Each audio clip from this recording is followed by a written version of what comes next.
महावन में रहस्यमय दृश्य देखा कि कुछ गोप बालक खेल रहे हैं। एक नवतमाल श्याम बालक श्री सनातन जी की ओर देखकर मुस्कुरा रहा है और मंद मंद मुस्कुराते हुए प्रेम भरी तिरछी चितवन से कटाक्ष कर रहा है। सनातन जी आकृष्ट हो गए। वो रूप माधुरी को हृदय लगाने के लिए दौड़ पड़े। जो सामने एक दिव्य लीला स्फुरित हुई, देखा कि बहुत से गोप सखाओं के साथ श्री लालजू महाराज खेल रहे हैं। बहुत ही सुंदर श्यामंग कांति है। मंद मंद मुस्कुराते हुए तिरछी चितवन से श्री सनातन जी की तरफ देख रहे हैं। विवश होकर भाग पड़े उनको हृदय से लगाने के लिए। जो ही नजदीक पहुंचकर हृदय लगाने की चेष्टा की तो अंतर्धान हो गए।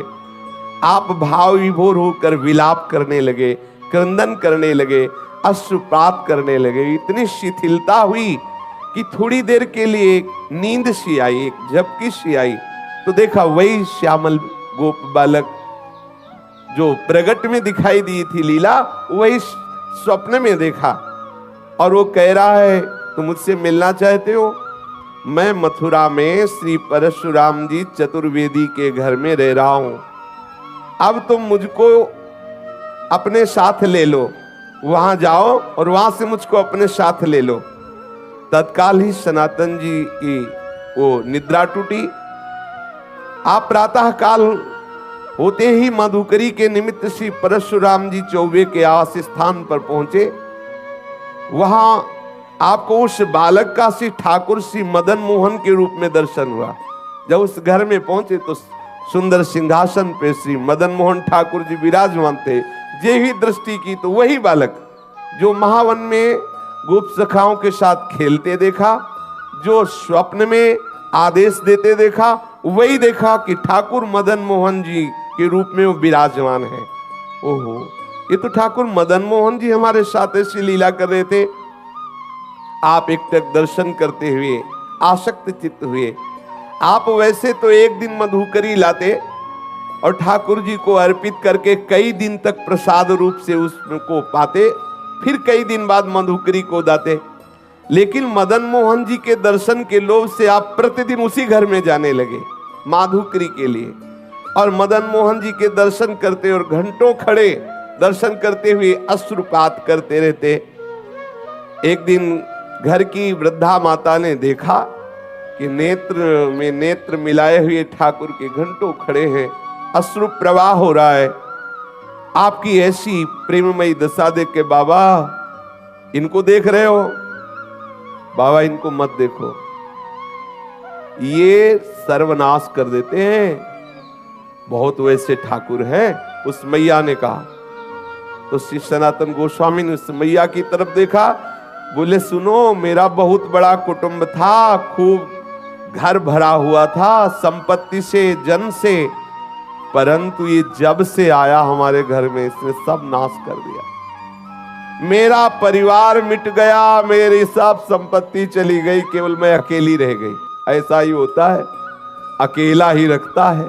इसीलिए कल की चर्चा में था, पूज्यपाद श्री रूप गोस्वामी जी कहते हैं कि अगर अपने परिवार से मोह ममता हो तो श्री राधा गोविंद देव जी से आंख मत मिलाना।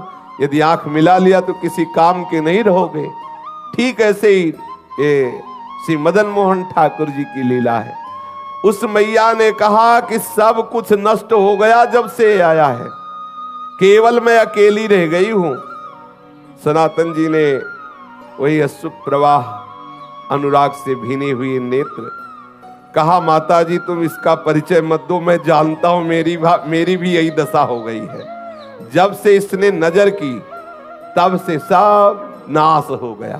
और क्या, राजमंत्री थे, नजर हुई, कहां पहुंचा दिया। एक गुदड़ी करवा और भाव में मगल। ये विनोद है महापुरुषों का। समस्त मलिनता माया की जो हमें घेरे हुए है, जब ठाकुर का कृपा कटाक्ष होता है तो उससे बिलक करके अपनी लीला में प्रवेश दे देते हैं, जो चिदानंदमयी है, जो एक रस लीला है। ये परिवर्तनशील जगत की मोह ममता का नाश एकमात्र इनकी कृपा कोर से होता है। जब से इनसे प्रीति की तब से मेरा सर्वनाश हो गया। श्री सनातन जी ने कहा इसलिए नाश का अब तो कोई भय रहा नहीं, कोई बचा ही नहीं तो क्या भय है। मेरे निकट जो भी था अब वर्तमान में कुछ नहीं रह गया है, ये इसी की नजर का चमत्कार है। वृद्धा ने कहा तो भी तुम इसकी तरफ देख रहे हो, देखो तुम्हें पसंद आ गया क्या? बोले तो पहले से ही हम राजी हैं, इसके नेत्रों में पहले ही बिक चुके हैं। मैं तो वृद्ध हो चली हूं और मैं सोच भी रही थी कि अब इसकी सेवा कौन करेगा मेरे बाद, क्योंकि परिवार में तो कोई बचा नहीं। देखो इससे कोई ये मत समझ लेना कि ठाकुर से प्रेम करोगे तो तुम्हारा परिवार नष्ट हो जाएगा, ऐसा नहीं। इसका आंतरिक रहस्य है। जब से मदन मोहन जी पधारे तो एक एक करके अपने धाम भेज दिया, अपनी नित्य लीला में सम्मिलित, जो बड़े बड़े योगियों के लिए दुर्लभ है। ठाकुर मदन मोहन पधारे उस चौबे जी के घर तो सबको अपनी दिव्य लीला में प्रवेश दे दिया, लौकिक धन हटा करके चिदानंद वस्तु प्रदान की। हमारी पार्थिव बुद्धि कहीं ऐसा न सोच बैठे कि ठाकुर से जुड़ने का मतलब है संकट विपत्तियां, ऐसा नहीं। जो प्रभु के चरणों में अपने चित्त को लगा देता है तो बिना अन्य साधन के भी प्रभु उसको स्वीकार कर लेते हैं और अपने दिव्य धाम, दिव्य स्वरूप, दिव्य लीलाओं में प्रवेश दे देते हैं। यहां से हटा देते हैं ये जो माइक लीला है, जन्म मृत्यु दुखद भयावह, इससे हटाकर जहां कोई भय नहीं, महासुख है, वहां पहुंचा देते हैं। वृद्धा ने कहा बाबा मैं तो वृद्ध हो चली हूं था, मेरी यही अभिलाषा है, इनको कोई न कोई ले जाएगा ही, मेरे से पूजा सेवा बनेगी नहीं और मैं भी ऊब गई हूं, इससे हमें कोई लाभ प्राप्त हुआ नहीं। क्योंकि वो बाह्य दृष्टि से विनोद में बोल रही कि अब अगर इन लाभ प्राप्त होता तो कम से कम नाती पनाती ही होते, इसकी सेवा कोई नहीं बचा, मैं ही अकेले बची हूं। और ये ऐसा ही करते हैं। श्री राधा बाबा कहते इनका जलनुआ स्वभाव है, ये दूसरिया नहीं रहने देते। ये प्रेम गलित साकरीता में दो न समाये। अगर तुम पूछो कि तुम्हें लाभ क्या प्राप्त हुआ तो यही प्राप्त हुआ कि सपरिवार कुटुंब सब खत्म हो गया है। अब मेरी मृत्यु का समय आ रहा है, कोई ना कोई तो इसकी सेवा के लिए चाहिए ही, और मैं किसको सौंपूं? मैं दे भी उसी को सकती हूं जो इससे प्यार करे। मुझको बड़ा संतोष हुआ तुम्हारे नेत्रों में इसके प्रति प्यार देख करके। आप देखो इसी से पहचानो कितना प्यार करती ठाकुर को। तुम्हारे नेत्रों में अपने ठाकुर के प्रति प्यार देख करके मुझे संतोष हुआ कि तुम सेवा करोगे।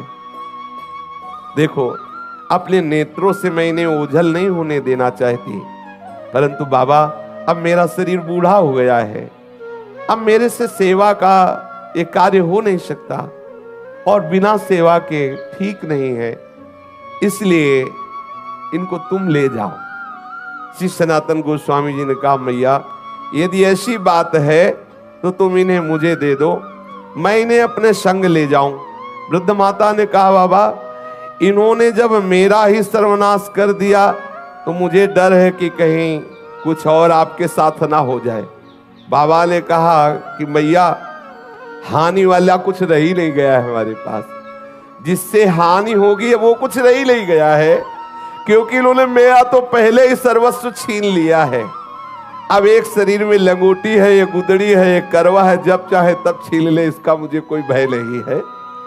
बाबा श्री सनातन गोस्वामी जी श्री ठाकुर मदन मोहन जी को अनन्य भाव से, वो तो अंदर का जो प्रेम है उसी को देख करके तो ठाकुर ने आकर्षण किया है। वृद्धा माता जी अश्रु प्रवाहित होकर के ठाकुर जी को हृदय से बार बार लगा करके श्री सनातन गोस्वामी जी को दी। सनातन गोस्वामी अत्यंत प्रसन्न होकर मानो महानिधि है भी महानिधि, अब जिनको ऐसे ठाकुर लाड़िले प्राप्त हुए हो सोचो उनको कितना सुख। सनातन जी बहुत प्रसन्न मुद्रा में ठाकुर जी को हृदय से लगाकर श्रीधाम वृंदावन में ले आए और आदित्य टीला में श्री ठाकुर जी महाराज को विराजमान, ये जो लाल पत्थर का मंदिर है टीले पे, इसे आदित्य टीला कहते हैं। उनकी पर्ण कुटी वहीं थी, वहीं ठाकुर जी को विराजमान किया। सनातन जी की दिनचर्या में उदर पोषण के लिए माधुकरी वृत्ति ही थी। एक दिन ले आते, कई दिन प्रयोग करते, परंतु अब कुटिया में ठाकुर जी पधारे।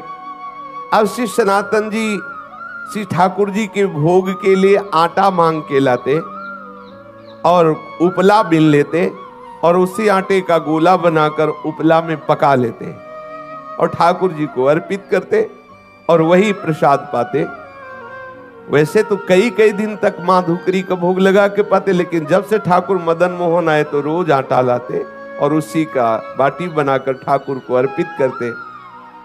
ठाकुर जी को जब भोग अर्पित करते तो ठाकुर जी मुंह बनाते, क्योंकि चौबे जी के यहाँ मलाई रबड़ी पाले वाले प्रसिद्ध है, मथुरा के चौबे, वहां तो खूब सुंदर राजभोग चलता रहता है।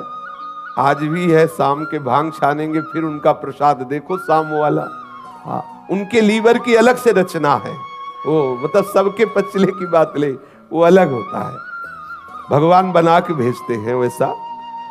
हमने तो सुना है, देखा तो है नहीं कि 2-2.5 किलो रबड़ी कोई ज्यादा नहीं है, ऐसा सुना है कि ऐसे हाँ ऐसा सुना है कि वो जब भांग छली होती ना 2-2.5 किलो ऐसा हमने सुना। तो ठाकुर जी रबड़ी छालने वाले अभी यहाँ सूखी बाटी, उसमें नमक भी नहीं, अब कुछ कह नहीं सकते लेकिन मुंह बुलाते ठाकुर जी, जो ये से बाटी रखते ठाकुर। एक दिन हिम्मत करके ठाकुर जी, देख लो ये प्रेम का बल, जैसे कोई बच्चा डरता है ना बड़ों से, ऐसे ठाकुर जी डरते थे श्री सनातन गोस्वामी से। थोड़ा डरते हुए कहा, बाबा ये सूखी बाटी गले से उतरती नहीं है, आप ये जली जली बाटी हमको भोग लगाते हो, हमारा उधर भी काम नहीं कर रहा हो, गले से सरकती नहीं है। अरे इतना नमक तो डाल दिया कर, इतना नमक डाल दिया कर। श्री मदन मोहन जी के मुख से सुनकर के सनातन जी मुस्कुराए और बोले, देखो हमें महाप्रभु ने आदेश किया है कि वृंदावन वैराग्य से रहना। अब मैं समझ गया कि आप मुझे फिर फंसाना चाहते हो, चटोरा स्वभाव है आपका, वैसे ही बाल्यपन से चटोरा स्वभाव। कभी यशोदा मैया के द्वारा दिए हुए माखन से तृप्त नहीं होते थे, जब तक 10-20 घरों से गोपियों के यहाँ जाकर के बाल लीला करके 10-20 घरों से नहीं पाते। तो हमें पहले से पता है आपकी चटोरा स्वभाव है, और वैसे भी चौबे जी के यहाँ भोग लगता रहा, लेकिन ये बात समझ लो कि यहाँ ये व्यवस्था नहीं हो पाएगी। आज आप कह रहे हो कि थोड़ा सा नमक मांग के लाना, फिर कहोगे बाबा नमक तो हो गया, अगर थोड़ा घी में डुबो के तो गला सीज जाएगा, फिर कहोगे बाबा थोड़ा मीठा बूरा मिला दो, तो हम इसी चक्कर में कहां तक व्यवस्था करेंगे। कभी तुम घी कहोगे, कभी बूरा कहोगे, तो इसलिए महाराज मैं तो महाप्रभु की आज्ञा के अनुसार ही रहूंगा वैराग्य से। और आप ये जो मांगे रख रहे हो, ये मांग आप अपना चाहो तो पूर्ण कर लो, हमारी तरफ से व्यवस्था होने वाली नहीं है, मैं वैराग्य पूर्ण ही रहूंगा। श्री सनातन गोस्वामी जी से ऐसा ठाकुर जी ने उत्तर सुना, तो उन्होंने कहा तुम फिर मुझे आदेश देते हो कि मैं अपनी व्यवस्था कर लूं। ठाकुर जी ने हाँ बोले, आप व्यवस्था अपनी कर लो, हमें कोई परेशानी नहीं है। ठाकुर जी प्रसन्न हो गए, ठीक है आप वैराग्य से रहो, हम व्यवस्था कर लेते हैं। श्री सनातन गोस्वामी जी ने श्री ठाकुर मदन मोहन जी को कह दिया कि आप अपनी व्यवस्था कर लीजिए। तो उसी समय मुल्तान देशवासी कोई रामदास जी नाम के जो एक कपूर परिवार के विशाल नौका में विविध रत्नों और सैंधव नमक, काबुल के मेवा इत्यादि भरी हुई, वैसे पहले यमुना जी से ही व्यापार आदि के लिए नौका यात्रा के द्वारा आना जाना होता था। तो वो आगरा जा रहे थे, जिसमें मेवा भरी हुई थी, सेंधा नमक भी था और विविध प्रकार के रत्न भी थे। बहुत बड़ी नौका थी, जिसे नरवाहन जी के चरित्र में आता कि 600 सैनिक तो उस जैनी की नौका की व्यवस्था में थे, और बहुत सा वो व्यापार की सामग्री लिए। तो मतलब कोई ऐसी नौका नहीं कि 10-5 लोग बैठे हों, ऐसे नहीं, विशाल नौकाएं और उसमें संपत्ति। जब ठाकुर जी से कहा आप अपनी व्यवस्था कर लो, तो ये नीचे ही यमुना जी बहती थी जहां से आज परिक्रमा मार्ग है, क्योंकि यमुना जी के समीप ही आदित्य टीला, वो आज भी जो लाल पत्थर का मंदिर, तो जो परिक्रमा मार्ग है यमुना प्रवाह उस समय, क्योंकि ऐसा प्रसंग आता है कि वहां से घड़ा लेकर के सीधे यमुना जी में कूदा चोर, ऐसी कथा आती है। तो मतलब समीप ही यमुना जी थी, वहां ही आके नौका रुक गई। अब बहुत प्रयास किया, नौका वहां से चली ही नहीं। अब अनेक प्रयास करने पर जब हार गया, चलने की बात क्या, नौका हिली डुली भी नहीं, क्योंकि ठाकुर जी जजमान पटाना चाहते हैं।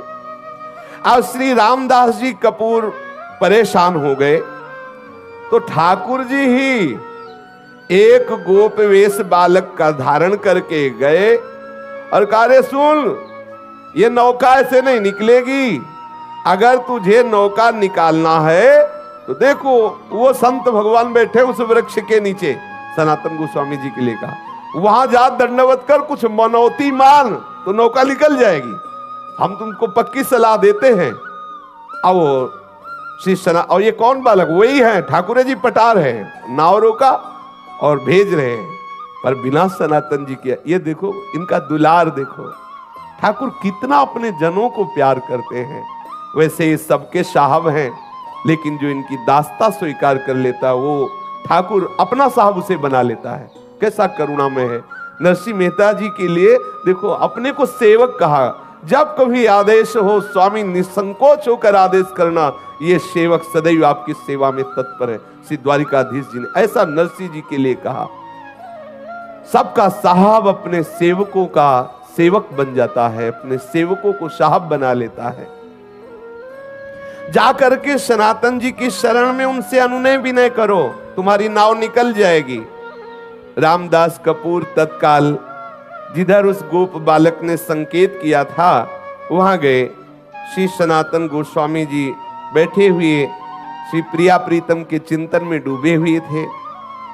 उसने आकर साष्टांग प्रणाम किया, वस्त्रपात करते हुए कहने लगा, मेरी रक्षा करो, मैं एक व्यापारी हूं, मेरी नाव फंस गई, मैंने हर उपाय करके देखा, ब्रजवासियों को बुलाकर निकालने की चेष्टा की, नहीं निकली, आप कृपा कर दो, मैं आपके पास आया हूं किसी ब्रजवासी के कहने पर। ध्यान किया सनातन गोस्वामी जी ने कि कौन ब्रजवासी ने भेजा, पता चला ठाकुर मदन मोहन ने। बोले समझ गए, अच्छा जजमान पटा लिया है। श्री रामदास जी ने जब सनातन जी से ऐसा कहा तो सनातन गोस्वामी जी ने कहा कि भैया वो बैठे पर्णकुटी में, वो जो बैठे ना, आप जाओ उनके सामने कुछ मनौती मानो, जाके उनके सामने मनौती मानोगे तो नाव निकल जाएगी, क्योंकि जान गए कि ठाकुर जी ने ऐसी लीला की। सनातन गोस्वामी ने कहा नाव तभी निकल सकती है जो पर्णकुटी में विराजमान ठाकुर जी है उनके सामने कुछ निवेदन करो जाके। श्री रामदास जी ठाकुर जी मदन मोहन के सामने गए, देखते ही आसक्त हो गए। इतना सुंदर रूप ठाकुर श्री मदन मोहन जी का, और जैसे कोई संकल्प करवा रहा हो, वो कोई चेष्टा नहीं करे, अंदर से आया नौका निकल जाए तो जितने रत्न जितनी मेवा ये सब बिकने के बाद इससे मंदिर बनवा देंगे और आपके भोग राग की व्यवस्था कर देंगे। बस आए, सहज में नाव निकल गई, कोई धक्का भी ज्यादा नहीं लगाना पड़ा, क्योंकि रोका जिसलिए था इसीलिए रोका था। अब श्री रामदास कपूर जी सब सामान की बिक्री करके रत्न आदि को लेकर के आए और मदन मोहन जी का लाल पत्थर का जो मंदिर है उन्होंने निर्माण कराया और समुचित श्री मदन मोहन जी के राग भोग की व्यवस्था की। स्वयं ठाकुर जी ने अपने मंदिर को बनवा लिया और अपनी भोग व्यवस्था कर ली। सनातन जी सदैव अपने स्वरूप चिंतन में मगन रहते हैं, निरंतर श्री प्रिया प्रीतम के चिंतन में मगन रहते। एक श्री कृष्णदास जी ब्रह्मचारी नाम के इनके शरणागत हुए, जिनको उन्होंने मदन मोहन जी की सेवा पूजा कार्य में रखा, और आप तो सदैव लीला चिंतन में डूबे रहते। आज श्री मदन मोहन ठाकुर जी करौली राजस्थान में विराजमान है। श्री सनातन गोस्वामी जी का नित्य प्रति का नियम था वृंदावन से पैदल जाना, श्री गोवर्धन जी की परिक्रमा करके पैदल आना। कितना कठिन। अपने गिरिराज जी की परिक्रमा होने के बाद तो 10 कदम भी पैदल चलने की सामर्थ्य नहीं रह जाती। देखो कैसे महापुरुष यहां से पैदल जाते, गिरिराज जी की परिक्रमा दे करके पैदल आते। श्री ठाकुर जी ने जब देखा कि इनका शरीर बहुत वृद्ध हो गया है, फिर भी इनका नियम दृढ़ है, तो कहा कि अब आप मत आया करो, आपका शरीर वृद्ध हो गया है। तो उनका रहा नहीं जाता, ये प्रीति है, रहा नहीं जाता बिना परिक्रमा के, बिना आपके दर्शन के। तो श्री ठाकुर जी महाराज स्वयं प्रकट होकर के एक शिला प्रदान की, जिस शिला पर श्री ठाकुर जी का चरण चिन्ह अंकित है, और कहा बाबा तुम इस शिला की परिक्रमा कर लिया करो, इसकी परिक्रमा से तुम्हें संपूर्ण गिरिराज गोवर्धन की परिक्रमा का नियम पूर्ण हो जाएगा, वैसे ही आपको आनंद प्राप्त होगा। वो पावन शिला वर्तमान में श्री वृंदावन में श्री राधा दामोदर जी के मंदिर में विद्यमान है। सब लोग प्राय दर्शन करते हैं। प्रतिदिन आदित्य टीला से श्री सनातन गोस्वामी श्री गोपेश्वर महादेव जी के भी दर्शन करने जाते थे। तो महादेव जी ने देखा कि जब बहुत एकदम वृद्ध हो गए हैं, तब उनसे कहा कि तुम यहाँ रोज गोपेश्वर मत आया करो। बोले आपके दर्शन का नियम है, तो मैं मध्य में ही प्रकट हो जाता हूं। तो जो बनखंडी महादेव जी हैं, उस रूप में श्री गोपेश्वर महादेव जी प्रकट हो गए, और पूज्य श्री सनातन गोस्वामी जी उनके रोज दर्शन करते, बड़े ही अकिंचन। गौड़ देश में वर्धमान जिला के एक गरीब ब्राह्मण अपनी गरीबी से बहुत दुखित होकर धन प्राप्ति के लिए आशुतोष भूत भावन भगवान शंकर की आराधना की। भगवान शंकर जी प्रसन्न हुए और स्वप्न में आदेश किया कि जाओ श्री वृंदावन धाम में श्री सनातन गोस्वामी जी नाम के एक महापुरुष निवास करते हैं, उनके पास पारस मणि है, और श्री सनातन जी तुम्हें वो पारस मणि दे देंगे। ब्राह्मण देव को ऐसा भगवान महादेव जी ने आशीर्वाद दिया, जाओ। ब्राह्मण देव बड़े आनंद में मगन होकर श्री वृंदावन धाम आए, और यहां पता लगाया संतों से, पता चला श्री गोस्वामी श्री सनातन जी का। वो वहां गए, श्री गोस्वामी जी को देखा, श्री सनातन जी को, एक गुदड़ी, एक करवा और शरीर पे कौपीन। उनके मन में निराशा हुई कि जो खुद ऐसी गरीबी से रह रहे हैं, वो हमें पारसमणि क्या देंगे। भगवान शंकर के वचन तो झूठे नहीं हो सकते, और उन्होंने इन्हीं के लिए कहा है कि इनके पास जाओ तो तुम्हें धन बनाने वाली पारसमणि मिल जाएगी। अगर इनके पास पारसमणि होती तो ये ऐसे कैसे फटी पुरानी गुदड़ी, रज का करवा, एक लंगोटी लगी हुई। प्रणाम किया, बाबा मैं आपके पास आया हूं। सनातन जी ने कहा किस हेतु से आए हो। तो उन्होंने कहा कि मुझे भगवान शंकर ने भेजा है कि आपके पास पारसमणि है और आप मुझे प्रदान करें। सनातन जी ने कहा हाँ, मैंने कभी उसे छुआ तो है नहीं, पास तो है नहीं। यमुना स्नान करने जा रहा था तो एक दिन पैर से टकरा गई थी, तो वहीं उसे रेती से ढक दिया और पुनः यमुना स्नान किया, जिससे किसी दिन स्नान करके वापस आते समय दोबारा हमारे स्पर्श ना हो जाए, नहीं तो मुझे पुनः स्नान करना पड़ेगा। श्री ठाकुर जी की सेवा पूजा में विलंब हो जाएगा। ब्राह्मण देव को लगा इतनी अशुद्ध होती पारसमणि कि स्नान करना पड़ता है। ब्राह्मण देवता ने कहा अच्छा आप मुझे बता दे चल के कि वो पारसमणि का है, दूर से बता दीजिए। ब्राह्मण देव को श्री सनातन गोस्वामी ले गए और बोले इसी जगह कहीं थी, आप बालू हटाइए। तो जे भी वहां बालू हटाई, थोड़ी देर में ही तो देखा चमकती हुई पारसमणि। ब्राह्मण को लगा मैं परीक्षा करके देखूं कि कोई चमकदार पत्थर है या पारसमणि है। तो एक लोहे की कील में स्पर्श किया, तत्काल वो स्वर्ण की हो गई। बड़ा मन प्रसन्न हुआ कि भगवान शंकर का वरदान साक्षात्कार हुआ।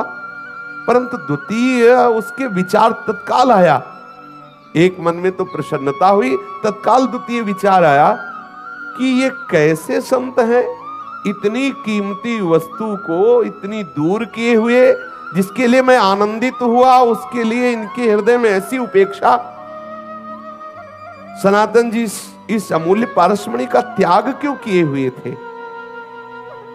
और इतना त्याग कि शरीर से स्पर्श हो जाए तो यमुना स्नान करना पड़ेगा। मुझे लगता है कि इनको पता नहीं कि ये पारसमणि क्या होती है।